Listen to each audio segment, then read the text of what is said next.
welcome to another episode of the MMA Lockcast.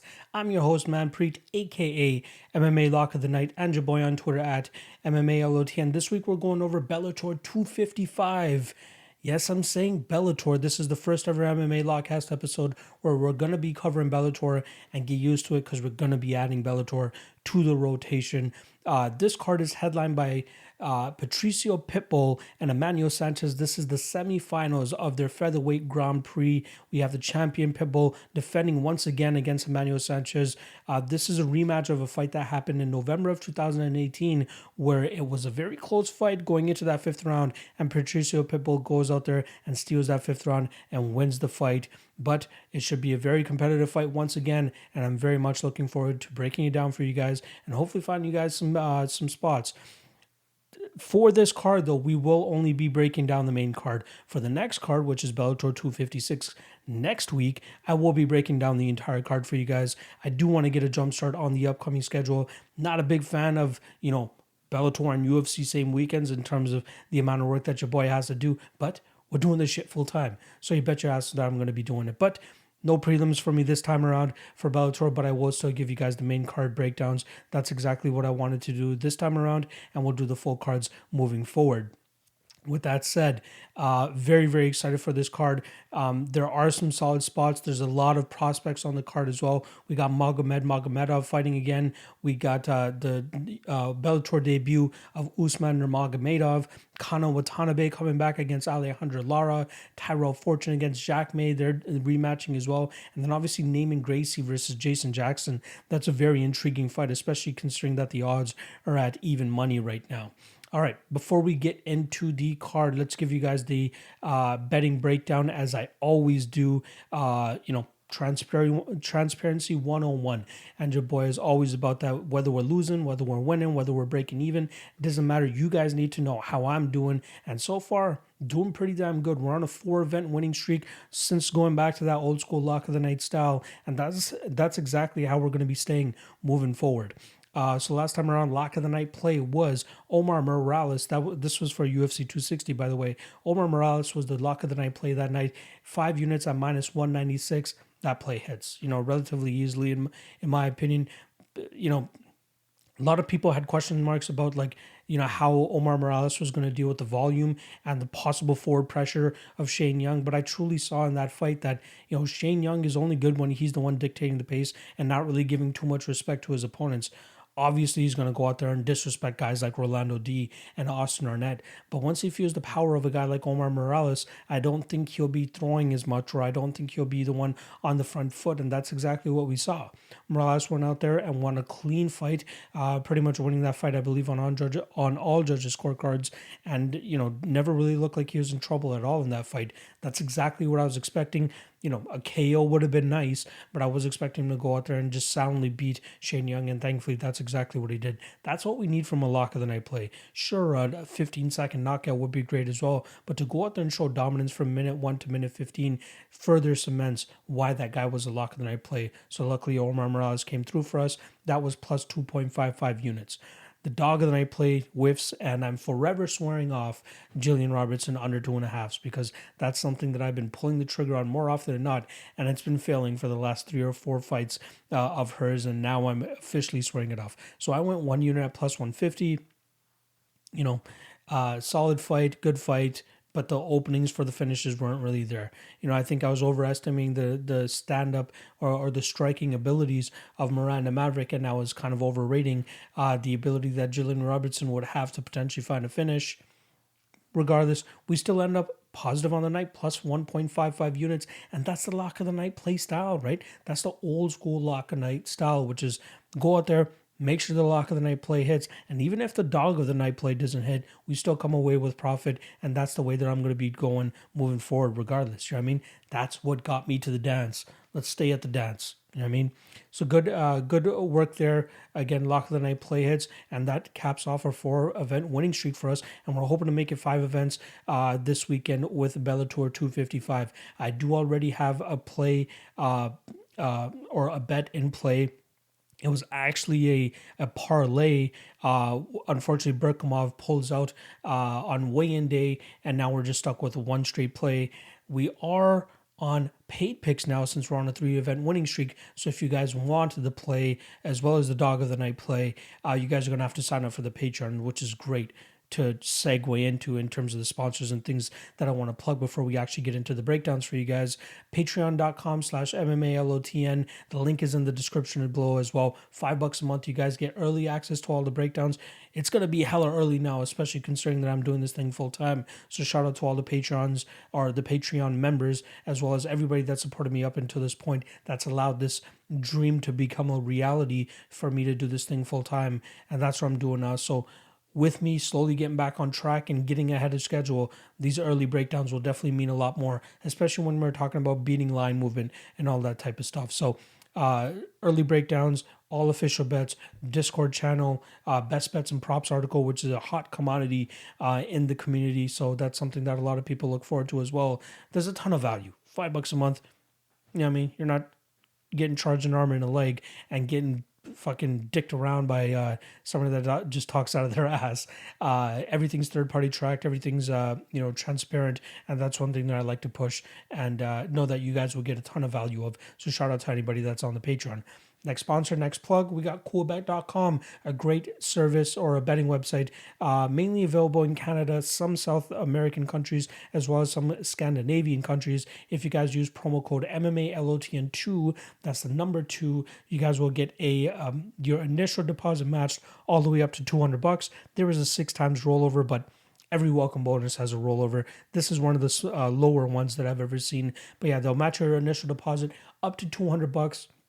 Great website. You can parlay props. You can parlay whatever the fuck you want. And more often than not, they do have some of the better lines that are out there. So make sure you guys check out Coolbet, Coolbet.com, promo code MMALOTN2. And then lastly, I want to give a big shout out to our guys, Fanatics Fantasy MMA. They have a great app, Fantasy MMA app. They pretty much cover every single promotion that's out there. For Bellator as well, you guys can go into the Fanatics app and make your Bellator picks and share them with the rest of the world. They have a very sleek outlook or a very layout that you guys can take advantage of. And, you can even make groups and private groups that you can kind of go up against your friends and all that. I have my own personal MMALOTN group where, or I call it the Lock Squad, where we actually only go over UFC events, but you can go out there and track Bellator events too. So it's a great app. Make sure you guys check it out. It's free to use. They're still in beta mode and they're very receptive to a lot of the customers and users. So if you have anything that you want to plug to them, whether it's an adjustment, something they should remove, something they should add, they're very, very receptive to it. So you guys can hit them up through Twitter as well. I believe it's at Fanatics MMA. But yeah, the link is in the description below. Make sure you guys check it out. It's very, very helpful and very, very fun to use as well. And you can invite your friends to it. You guys can go up against each other and talk some shit. They even have a very cool chat option in there, so you guys don't even have to go to your WhatsApp group or your Twitter group or whatever. You can do everything inside that one app. So once again, shout out to Fanatics MMA. Fanatics Fantasy MMA. Link is in the description below. All right, that's enough of me jibber jabbering to you guys. Make sure you guys enjoy this main card breakdown for Bellator 255, and hopefully we can come away with some green this weekend. Good luck and enjoy the breakdowns.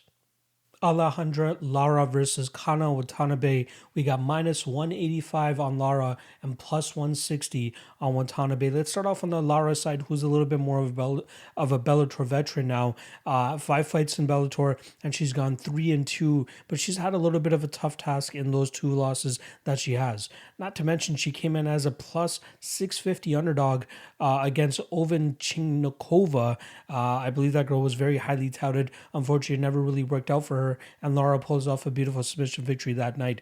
Then she goes out there and gets a title shot immediately, and she loses a decision to Alima McFarlane. I actually believe my notes are wrong there. I think that she actually lost that fight via submission. I do want to confirm that before I continue on with this. Yeah, she did get submitted in the 3rd round via arm there. So a little bit of a gaffe for me on the graphic that I had ready to do this breakdown with. But regardless, she fixed it. She loses via submission 3rd round to Alima McFarlane. And then after that, she goes out there and loses a split decision to Juliana Velasquez, who's now the flyweight champion in the Bellator division, after she went out there and beat Alima McFarlane over 5 rounds as well. And then after that, she turns around, comes in as a minus 900 favorite against Turner, wins that fight via KO, and then comes in as a minus 145 favorite against Vida Ortega and wins that fight via decision pretty handily as well. It seemed like the size advantage that she had in that fight was very prominent, and she used it to the best of her abilities. Like, she comes from a karate background, so you see some good striking from her, but I'm still a little bit questionable or questioning the amount of knockout power that she truly has. She does have a couple knockout victories on her record, and she did visibly hurt Ortega with a beautifully placed head kick. I believe that was in the second or third round, but unfortunately she couldn't finish it. We did see her kind of go apeshit in that third round against Ortega and land these beautiful elbows up against the cage, which she eventually cut Ortega with roughly about a minute left in that fight. And, she really put it on her. She couldn't get the finish, unfortunately, but she did end up getting a very dominant decision victory that night. She definitely didn't look like a minus 145 favorite. She looked like a minus 300 favorite that night. With Kana Watanabe, on the other hand, a fighter that doesn't look the most comfortable on the feet. So that's going to be something to note here if she goes out there and tries to stay on the feet, which I doubt she will. But the longer it is on the feet, you got to give the advantage to Lara. Watanabe does such a good job of just dragging fights to the ground, though, and it seems to be the same takedown that she goes for over and over again. She comes from a judo background, so it kind of makes sense that she's aiming for that body lock, and then she trips. I'm trying to get the actual name right, but I'm trying to give that to you guys in layman's terms as well, assuming that some of you guys don't even know what the actual term is as well. But she does a good job of getting the body lock and then going for the inside trip on one of the legs and then kind of just flipping her opponent. It's a judo throw, not exactly the name of it, or I'm not exactly sure the name of it, but I'm sure it doesn't really even matter to you guys either. But it's a move that she hits time and time again, and that's where she's able to get a lot of her top control against her opponents and really start to wear on them with some ground and pound, or even looking for submissions, as she's very active and more often than not looking for a finish. Like in her last 5 fights alone, she has 4 finishes. 3 of them by TKO, and then one of them via submission. In her last 3 fights, though, she's going up against very questionable competition, kind of like Lara as well in her last 2 fights. The Turner fight, this is a girl that was 4-5 going into that fight against Lara, and then Vida Ortega, just she's a decent opponent. She has some solid skills and she has some solid experience, being a little bit of a mainstay in Bellator, but she just seemed completely outmatched when it came to the strength and the striking acumen that Lara was bringing to that game. Whereas, Watanabe, she's going up against an 0-0 fighter, an 0-1 fighter, a 3-1 fighter. So there's a lot of concerns regarding the level of competition that Kana has been going up against. Her last fight against Joanny, I believe that's how you pronounce her name, a Brazilian a Brazilian fighter that recently had moved to the Pitbull brothers training camp and training with Eric Albaicin. She seemed to have a lot of success in the striking realm early in that fight, and then unfortunately she unfortunately gave up some takedowns to Watanabe. And there was even an instance in that second round, I believe, where Joanne was on top and she was hanging around a little bit too long there, and we see Watanabe go out there and pull off a reversal and land some good shots from on top. Eventually in the third round, getting a finish via TKO. But man, she looks strong in those grappling and those clinch positions, and that's something I feel like Lara is going to want to stay away from. Now, I'd want to kind of side with Lara in this fight, considering that she has such a massive striking advantage, and it just doesn't look like Watanabe is comfortable on the feet at all. More often than not, her striking is just to kind of set up her takedowns, or at least set up closing the distance, so that she can get that body lock and then get that judo throw that she always seems to land on her opponents, and then get to work from the top position. She does have, I believe, a 11 or 12 second KO against Sugiyama. And, I'm not sure if that was a quick stoppage per se, but it probably was a quick stoppage, let's be honest. As soon as the fighter dropped, you see the referee just jump in and save her. But I feel like she could have kept on fighting, and that probably would have, gone out there and shown us a little bit more of Watanabe. But I'm not too mad at what we've been seeing from Watanabe. You know what I mean? Like, she seems very heavy on top. She seems very strong as well, which is going to come into play here. She's at a 1-inch height disadvantage as well as a 3-inch reach disadvantage. But the power that's coming from Lara's strikes, or the lack of power, I should say, coming from Lara's strikes, is what is what concerns me the most with her getting the victory and being able to maintain that distance. I'd be very surprised if she willingly goes into the clinch with Watanabe here and tries to pull off some, go with her jiu-jitsu. Whereas Watanabe, I feel like she will, if she gets into those clinch positions, she'll land the takedowns. We've seen Juliana Velasquez land those same takedowns against Lara as well in their fight, and that was only 3 fights ago. I mean, I know Velasquez might be a completely different level than Watanabe, but Watanabe is undefeated at this point in time. So there are still a lot of question marks in terms of how good she actually is and how she'll actually perform when she starts fighting the higher level of fighters in Bellator. Lara is a great step up for her, especially coming off that fight against Joanne. And, this is a step in the right direction, and the level of competition is only going to get better for her or harder for her. And again, Lara is a perfect next opponent. I'm going to go with Kana, though. I think she gets the body lock. I think the grappling style will come into play here. Her strength will shine here. And I think we'll see her go out there and grind out a decision victory over Alejandra Lara. Again, it's just, I felt like if there was more sting or more persistence around the power behind Lara and her striking, I'd be a little bit more on that side. But I just feel like she's not really going to get the respect of Watanabe, and it's going to be a little bit harder for her to, keep her at distance and get her striking game going. Whereas Watanabe is going to just be moving forward. She seems durable. She seems like she can take a punch. I don't know if she'll be able to take a clean kick the way that Veda Ortega was, but given what we've seen from her thus far, I don't mind what we have here in an underdog.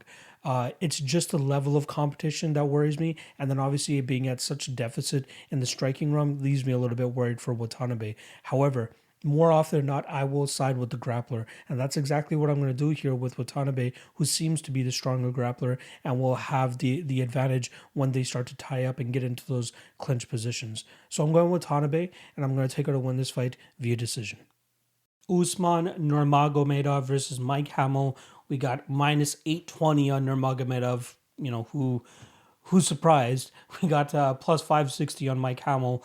And I think a lot of people initially were just wiki capping this fight, where you see a 7-4 guy against a Nurmagomedov, and you're just like, all right, auto bet on Usman Nurmagomedov. However, once you start to run the tape, then you decide you really start to figure out that Mike Hamel probably shouldn't be a plus 560. Maybe you should be, maybe you should still be an underdog, don't get me wrong, but probably not this big of an underdog, as I believe that most people give Mike Hamel more than a 15% chance of winning this fight. Mike Hamel will start off on his side because that's probably what you guys want to hear most about. Training out of the MMA lab more often than not has guys like John Crouch and Ben Henderson in his corner, and not to mention David Michaud, who I believe was in in the corner of his last fight. Now, his last fight was against Adam Boric, who himself was in the featherweight tournament, I believe, for Bellator, and came into that fight as a minus 1,700 favorite, and that fight played out much closer than minus 1,700 should. It was a split decision loss for Mike Hamel, but very close fight where you see Mike Hamel getting the fight to the ground on a relatively consistent basis. But Adam Boric does a good job of getting back to the feet and then really letting his hands and kicks go, which ultimately, in my opinion, ended up getting his hand raised.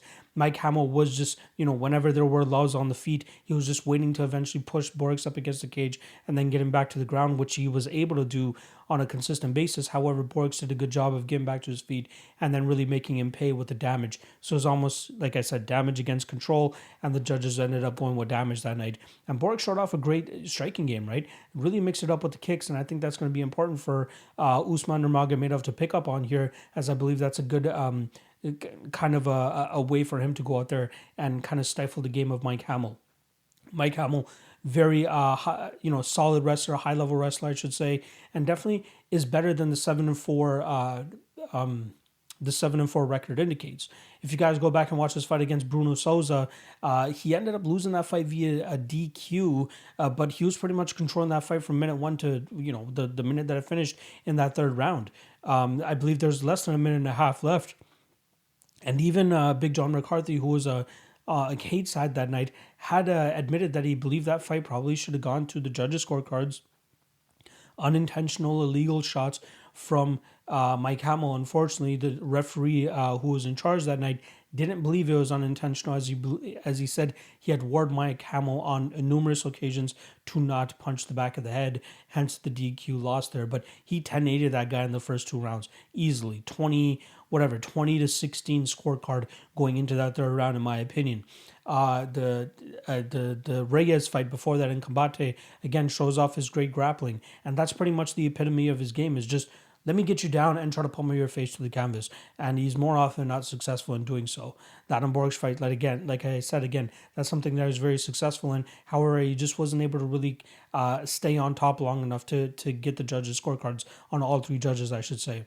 Usman Nurmagomedov, more of a striker than the rest of the Nurmagomedovs or Dagestani fighters. Shows a very good kicking game, especially with that calf kick, which he was very successful, I believe, against Jerry Kvarnstrom. That's something that he just hammered on him and eventually got him to drop and then finished him with some punches there. The Shabana fight, another one where he really lets his kicking game going, hurts a lot of guys to the body and then eventually finishes them off. But you don't really see too much of a grapple heavy game from him, but you got to believe that he definitely has that in his back pocket if he needs it. He's definitely going to need it for this weekend when he fights Mike Hamel, who's going to be coming with that grapple-heavy game plan. So you got to believe that he's going to be ready from a defensive grappling standpoint so that he can go out there and get his striking game going, especially that kicking game. Adam Borgs was very successful with that inside leg kick on the inner thigh. However, I expect Usman to go out there and target that lead calf. Now, I know that Hamel's approaching this fight from a southpaw stance, and a lot of people think that might be, nullify the ability of the calf kick. But just as we've seen from numerous fighters from before, I'm trying to remember there's a couple. The one that stands out to me most is Miguel Baeza against Takashi Sato, where opposite stances. A lot of people believe that the calf kick is not as useful in that stance. Chris Gutierrez against Andre Ewell is another one that comes to mind. But fighters are able to do it. It's not like their brain just malfunctions. It's just like, oh my God, I don't know how to do this leg kick or calf kick anymore because he's standing in a different stance.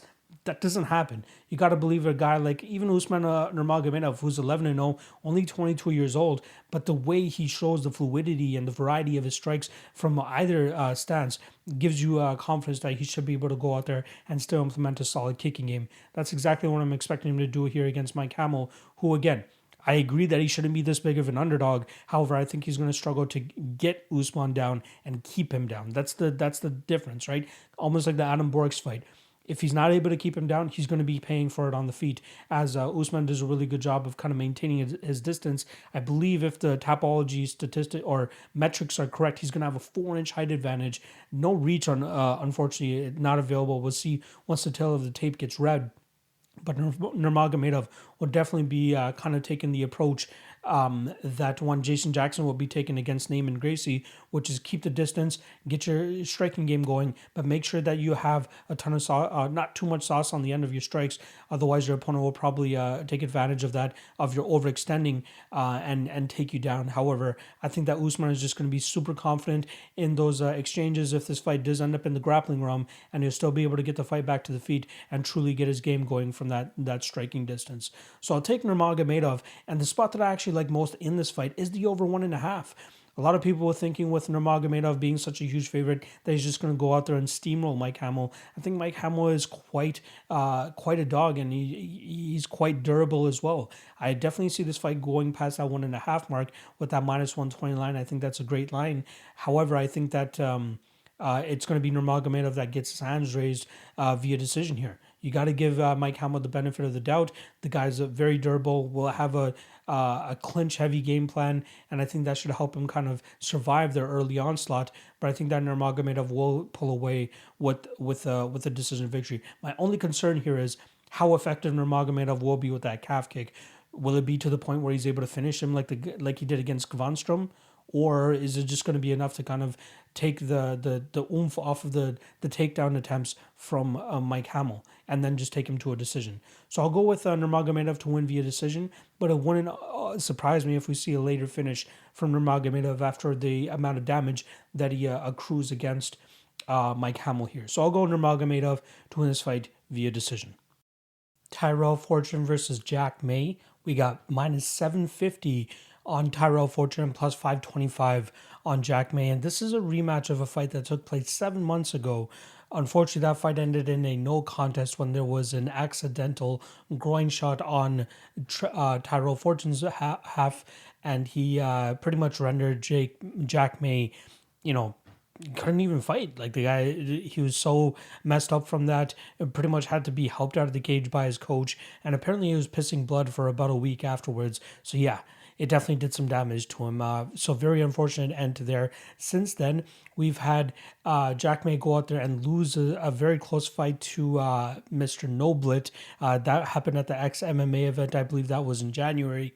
And then on Tyrell Fortune's half, he went out there as a minus 1,000 favorite and went to a decision against Saeed Soma. And the difference between those fights, obviously, the win for Fortune and the loss for Jack May, was obviously the way that Jack May lost his fight. He was going up against a very solid wrestler in that fight and succumbed to the wrestling. And unfortunately for him, he's going up against a much heavier wrestler here in Tyrell Fortune, who's a much higher level than Noblet as well. So that's something that Jack May is going to have to worry about in this fight. It's interesting with Jack May, right? The guy's been around for so long, yet he only has 18 fights, right? For some reason, it feels like he should have like 40 or 50 fights at this point in time. And the fact that he's 39 years old, time really isn't on his side. But, he had a stint in the UFC, had a stint all over the place, but now finding his place in Bellator. And unfortunately for him, this Tyrell Fortune fight is just a very tough one to go out there. The one fight that he's going to have to channel into is the Timothy Johnson fight, where Johnson came in as a plus 550 underdog and went out there and knocked out Tyrell Fortune in that first round. And that's probably the best way that Jack May is going to win this fight, is if he goes out there and does the same thing. He's a kickboxer by trade, has competed in boxing as well. So that's definitely where his strong suit is. But I'm not sure how effective he will be in getting that off here against Tyrell Fortune, who, is making solid improvements in an all-around fashion. He's 30 years old. 10 fights into his pro MMA career. Really, we've seen him transform and evolve in this Bellator game since Bellator signed him, even before he made his first professional fight. So very solid prospect in Fortune. And then if it wasn't for the Timothy Johnson fight, who knows how close he would be to actually getting a heavyweight title shot here in Bellator. I still think he has a high upset, and I'm not going to take too much out of that Timothy Johnson fight, but man, that knockout was bad. He was out cold. Very, very bad knockout for him. But very solid approach from Timothy Johnson to get that knockout. Beautiful way for him to set that up. But again, when you look at the most recent fights from these guys, you kind of see why Tyrell Fortune is favored as much as he is, as he should be able to go out there and really get his wrestling game going. It's going to be tough for Jack May to really stuff those takedowns, and we did see a little bit of improvement in his takedown defense in his fight against Quintero, because that was a fight where they fought pretty much back-to-back. Quintero subbed him at the ending of the second round, I believe, in their first fight, and they got an immediate rematch, and we saw a very improved takedown defense game from Jack May. A lot of it took place up against the cage, but he was able to stuff a lot of the takedowns, and then when they were at distance, he did a lot of good work from the outside, landing a lot of his big shots, opening up a big cut under the eye of Quintero, and then obviously taking home the decision victory that night. But again, that Noblet fight just sticks out like a sore thumb, because stylistically, it's kind of the same matchup here, but you have a guy that in Tyrell Fortune who's a much better grappler than Noblet, and that's what sticks out the most here. Jack May could absolutely go out there and knock him out. I'm not going to sit here and say that Tyrell Fortune is chinny or anything like that, but that Timothy Johnson fight does stick out to us, especially with the way he was knocked out there. He did take some good shots from Soma, but I believe that Jack May has more power than Soma, so that's something that we're going to have to worry about here. But with Tyrell Fortune's ability to get the fight to the ground, and I believe that he should be able to here, I think he's going to, I'm not going to say grind this one out. I think he actually goes out there and seeks a submission, maybe even a ground and pound finish. I believe he's tied, if I'm not mistaken, it could be off by now, but I believe he's tied for the most heavyweight finishes via KO, and he's tied with Vitaly Minikov, which is high regard to hold, especially in Bellator being the second biggest promotion in the world for MMA. But Tyrell Fortune does have a win by submission, so it definitely shows that he does seek it when it comes to him. And there are instances in most of his fights where you see him actually reaching for like an Americana or a Kimura, or even like taking the back and trying to go for a rear naked choke. So it's good to see him go for those jiu-jitsu maneuvers as well, and not just try to control his opponent, lay and pray, or just go for the ground and pound. I believe the submission prop on Tyrell Fortune to win by submission is plus 550, and I think that's something to take note of, as I think it has some value here. I think he'll get Jack May down with relative ease, and after that, he should be able to go out there and possibly find the submission. Obviously, the KO prop is probably around minus 170, minus 175, so that makes a little bit of sense. But why not take a little bit of a gamble on that sub prop, given that it's a close to 6-1 underdog spot there. So yeah, I'm taking Tyrell Fortune to win this fight. I don't think he's going to have too much issues getting Jack May down. Might not be the first takedown attempt, might not be the second takedown attempt, but I'll definitely get there, and I think he'll play it safe enough to stay away from the big power of Jack May. So I'm going with Tyrell Fortune here. I'll take him to win by sub. I'm going to be ballsy here. I'll take him to win by round 1 sub, and I'm going to call it an arm triangle choke, something that we've seen Jack May succumb to in not too distant past. So once again, I'll go with Tyrell Fortune here to win by first round submission. Neiman Gracie versus Jason Jackson. We got minus 105 for Gracie, minus 115 for Jackson. Pretty much a pick'em line. Let's start off with the Neiman Gracie side of things, who's coming off a submission victory over John Fitch, where he was able to snatch the heel, excuse me, he was able to snatch the heel of John Fitch near the ending of that second round and eventually get the tap. Before that, he went up against Rory McDonald in the welterweight tournament that they had going on for Bellator. Came up on the losing end there, as he just wasn't able to get his game going, especially with that jiu-jitsu. Rory McDonald showed great takedown defense and obviously a very good stand-up game, which really nullified the game of Neiman Gracie, who needs to get fights to the ground to truly be successful. 3 fights before that, goes out there and taps Zach Busha, taps Javier Torres, and then taps Ed Ruth. I believe he tapped. I'm not sure why I feel like I'm drawing a blank here as to why he didn't tap Ed Ruth.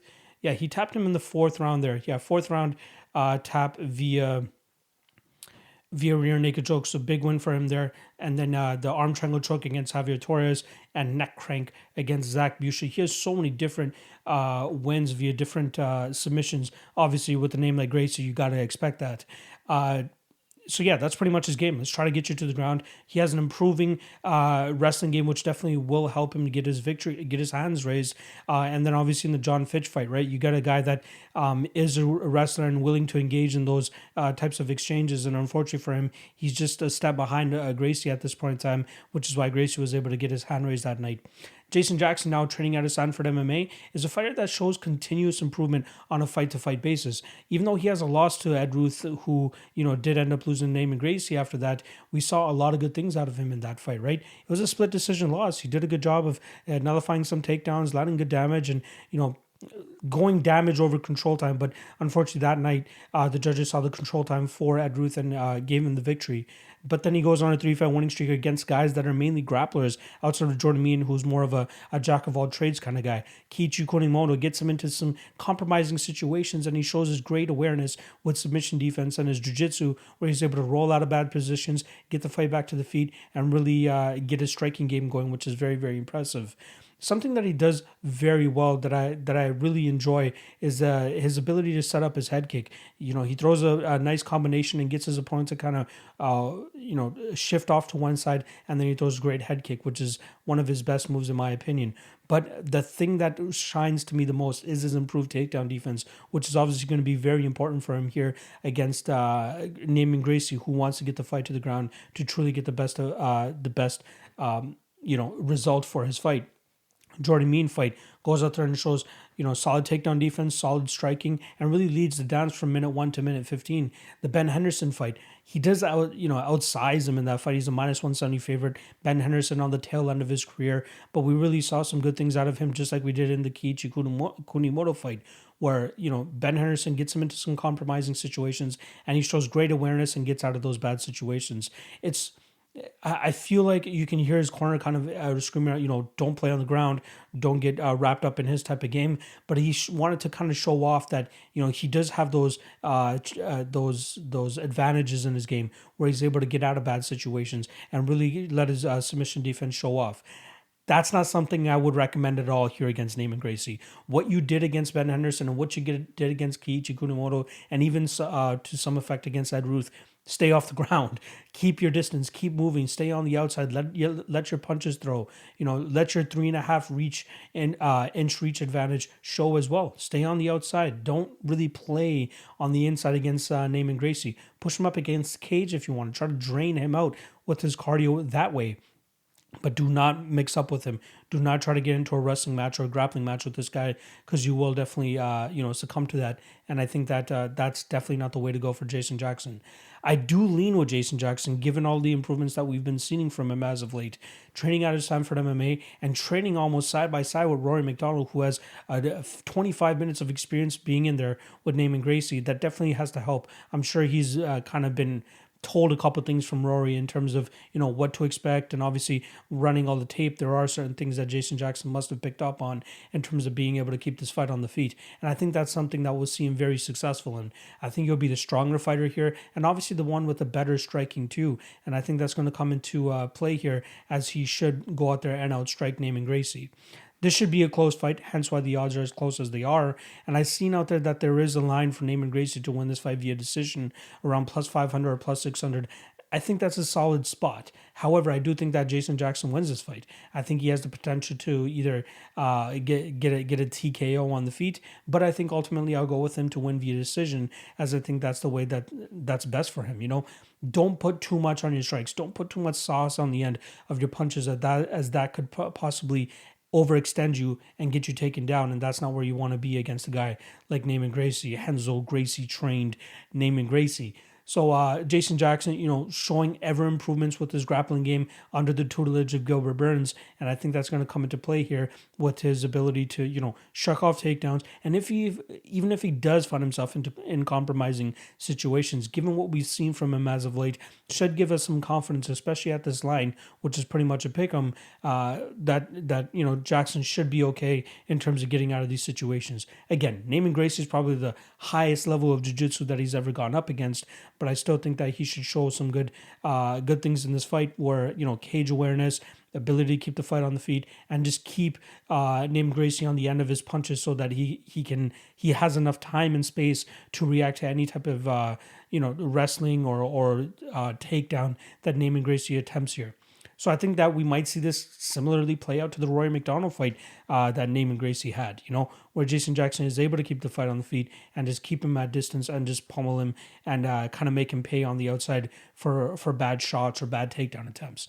So I'm going Jason Jackson here. I'm going to take him to win by decision. And this could be his coming out party too. This could be that fight that gets him to that next level to, take on the Rory McDonalds or take on the other guys that are at the top of this division, given the fact that Neiman Gracie was one of the few guys that was in that welterweight tournament that Bellator put together, I believe last year or the year before that. So this should be Jason Jackson's coming out party at welterweight, and I truly believe he takes this fight by decision. Time for the main event of Bellator 255. We got the main event here between Patricio Pitbull Ferreira versus Emmanuel Sanchez. This is actually a rematch of a fight that took place several fights ago, actually 4 fights ago for both guys now. And this is actually the semifinal of the Featherweight Grand Prix for Bellator. The winner of this fight will meet AJ McKee in the finals, and that's one that I'm very much looking forward to, no matter who comes out on the winning end of this fight. AJ McKee is pretty much a homegrown talent for Bellator, and has pretty much gone undefeated the entire time he's there, and he's not really been challenged the greatest amount. So I'm sure the winner of this fight will definitely bring out the best AJ McKee that we've seen to this point. Very much excited for the finals. But we got a very exciting fight between these two guys who last time they fought went to a decision, and very, very close as well, as I thought it was tied up 2-2 going into that 5th round. And luckily for Patricio Pitbull, he was able to rock and hurt Emmanuel Sanchez early in that 5th round and pretty much dictated the pace for the rest of that round and was able to get his hand raised that night. Now he's minus 245 this time around. Earlier in the week, he was closer to that minus 300 range. But as people started to run the tape on both of these guys, they start to understand why, there was value on Emmanuel Sanchez and why the money is starting to come in on Sanchez and why the line is starting to close as much as it is. The weird thing about Pitbull is, as crazy as his 31-4 record is, the guy still fights relatively close fights other than when he's knocking his opponents out. There are situations like the Juan Archuleta fight where he 50-45s him the entire fight, but it's not by the widest margin. Like, he's just eking out some of these rounds. Like, most of his wins, if they're not coming by knockout, he's able to kind of just push his opponent up against the cage and kind of control them from that aspect and just accrue a bunch of control time, enough to the point to at least win the round. Unless, of course, he hurts, rocks, and drops them without finishing them, and then obviously just controls them up against the cage. Like the Michael Chandler fight, he gets them out of there relatively quickly. The Emmanuel Sanchez fight, again, 2-2 going into that fifth round, then hurts him in that fifth round, and then takes that round on the judges' scorecards. The Juan Archuleta fight, there's so many instances where Archuleta is just so far on the outside. I'm not entirely sure what his game plan was, but every time he closed the distance, either Pitbull tied him up, pushed him up against the cage, or landed a couple good shots and a couple good combinations and then got out of the way. He's not this crazy output or volume machine. He has a lot of power in his hands, which is why most of his opponents are kind of scared to close the distance on him.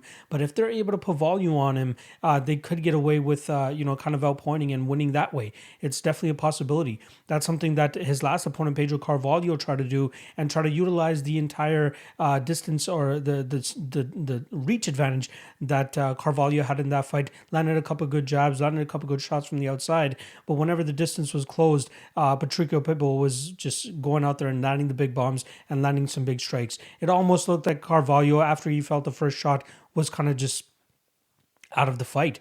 Just wasn't, it felt like he was succumbing to the fact that he was a plus 500 underdog going into that fight. So good win for Patricio there. The last time he did lose a fight was that weird leg injury he had, and I believe it was against Benson Henderson.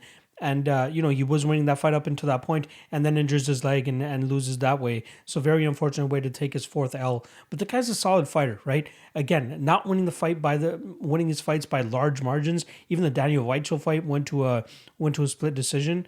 But he's getting his hand raised. He's coached by a solid team. Eric Albacin obviously in his corner helping him out with his wrestling, and it definitely shows inside the cage. His takedown defense looks great. His ability to control opponents in the clinch looks great, and that's kind of what's allowing him to get his victories in most of his fights. Obviously, his power is something great too, right? He's able to knock out Michael Chandler the way that he did. Beautiful hook right over as a counter, right on the temple, rocks and hurts Michael Chandler, and then follows up with a bunch of ground and pound. And then the Pedro Carvalho finish, obviously a very solid one too, where you just continuously hurt Carvalho and then eventually put him away. Emmanuel Sanchez, on the other hand, coming out of Rufus Sport, shows a lot of good improvements in all of his fights. 20-4 his own record, 11 fights less than Pitbull on his record, but shows a growth on a fight-to-fight basis. Obviously, like I said, went to a very close decision against Pitbull where it came down to the fifth round. But after that, Georgi Karakhanyan tried to pretty much wrestle fuck him the entire time. But Sanchez has such great jiu-jitsu that he was able to reverse a lot of the positions and then really control him, mostly from the back mount. Wasn't able to get the finish in that fight, but did show a lot of good jiu-jitsu and grappling acumen, which allowed him to control the majority of that fight and then win that fight via decision. I found it very weird that Karakhanyan kept going to the grappling, especially when he kept losing it, especially going into that third round. Like, you're down. Let's go out there and try to land a Hail Mary shot rather than engage in the grappling. Unfortunately for him, he comes out on the losing end. The Tywin Claxton fight, right? Claxton came in with a ton of hype, had a flying knee knockout, and he was the talk of the town at the time. Hence why, the line was pretty much out to pick him at that point. But Emmanuel Sanchez goes out there, gets wrestle fucked a little bit, but we did see the very offensive guard of Emmanuel Sanchez, which allowed him to eventually lock up that triangle choke and gets a tap there. Beautiful finish from him there. Then the Daniel Weichel fight. Again, another one where he kind of outpoints Weichel on the feet, has a lot of success in the grappling realm, and then comes away with a decision victory there. Weichel just didn't really have much of an answer for him in that fight. I love the style of Emmanuel Sanchez. The guy is just output volume and just forward pressure at all times. He's the one more often than not kind of pushing the pace, just like he was in the first Pitbull fight. Now, the bet that I took in this fight, I guess I'll spill the beans to you guys, is actually the under a 4.5. I feel this fight is going to be very action-packed, just like the first one was. And both guys had a lot of success in terms of hurting, rocking, and dropping one another, which is what should translate into this fight. I'm expecting both guys to come with a bit of a revised game plan, but that should help them go out there and find a path to a finish for either side, whether it's Emmanuel Sanchez overwhelming him with strikes, club and subbing him, or whatever it was. And neither of these guys have truly been finished in their careers, but given the way that they match up stylistically with each other, I feel like we could see a finish in this fight. Again, Emmanuel Sanchez, very high octane, very high volume, and puts Pitbull into some questionable situations, and that's where I expect either Emmanuel Sanchez to kind of overextend on a couple of these combinations and maybe get clipped just like he did in the 5th round of their first fight, or he just overwhelms Pitbull and then eventually finishes him as well too. Unfortunately, I think it's actually going to be on the Pitbull side. I think Pitbull lands a clean shot, rocks and hurts Sanchez, and then eventually finishes him. But it's hard for me to pick a side here. I think that Pitbull is too big of a favorite. I think that Sanchez is a much bigger dog than people are expecting him to be, and I think that this is going to be a very competitive fight. I think that we'll see, Sanchez kind of try to get comfortable in there. But whenever he does get tied up with Pitbull, he does a good job of, digging his own underhooks and then getting out of those bad positions where he's not getting controlled too much, which should lead to more exchanges, which should lead to the more possibility of this fight going to a finish. So I personally made the bet at plus 138. I think there's a solid amount of value there given their stylistic approach here. And I do, however, lean on the Pitbull side here with the power that he has in his hands and his ability to put guys away. So again, my heart is kind of cheering for Sanchez here, as I'm a big fan of him. He's cashed for me again in the past against Tywin Claxton. I was thinking about making a bet on him here, but it's just so hard to bet against a guy like Pitbull. And I think this is going to be a close fight. If it does end up going to a scorecard, I think plus 370 on Sanchez to win via decision is not too bad of a hedge if you're looking at taking the under 4.5 here. But I think that this is a great fight for both guys. I think the finish is live on both sides. But ultimately, I'll end up going with Pitbull to go out there and land that big shot to put Emmanuel Sanchez out and go to the finals to take on AJ McKee, which is a very, very tough fight. Very much looking forward to that. But final prediction here is going to be Patricio Pitbull to win this fight via 2nd or 3rd round KO. And those are the breakdowns. Hope you guys enjoyed them. Again, it's just the main card, but next week for Bellator 256, I'll have the entire card breakdown for you guys. Not to mention the UFC is back in town, and I believe they're going to have 7 or 8 straight weekend of events. I'm going to have you guys covered. So if you guys want early access to the breakdowns, check out the Patreon, $5 a month. Link is in the description below. Another shout out to Coolbet.com, promo code MMALOTN2. They'll match your initial deposit up to $200, 100%. So make sure you guys check that out. And then obviously, shout out to Fanatics Fantasy MMA for supporting the show. Great fantasy app. Make sure you guys check it out. Link is in the description below. Good luck to you guys on the fights this weekend. I'll see you guys next week for both Bellator and UFC events. Good luck on your bets. See you guys then.